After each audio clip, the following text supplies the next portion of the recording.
Tu kādreiz esi sev pieķēries pie tādām domām?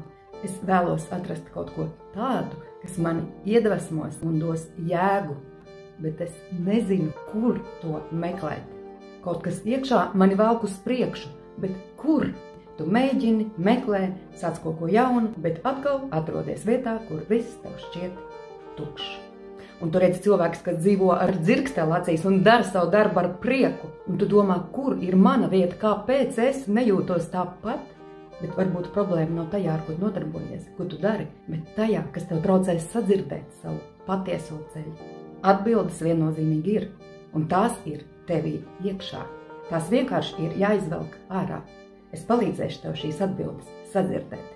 Var pieteikties konsultācijai, mēs kopā paskatīsimies, kas tieši tevi bloķē, vai tās ir šaubas, vai tās ir bailes, varbūt nogurums, kaut kādi iekšējie konflikti. Sapratīsim, ko tu patiešām vēlējies, nevis to, kas ir vajadzīgs vai pareizi.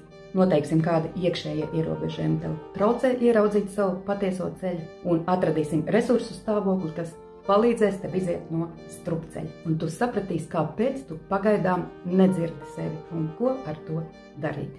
Es gatavs sadzirdēt sevi. Spied uz linka augšā manā profilā tūlīt.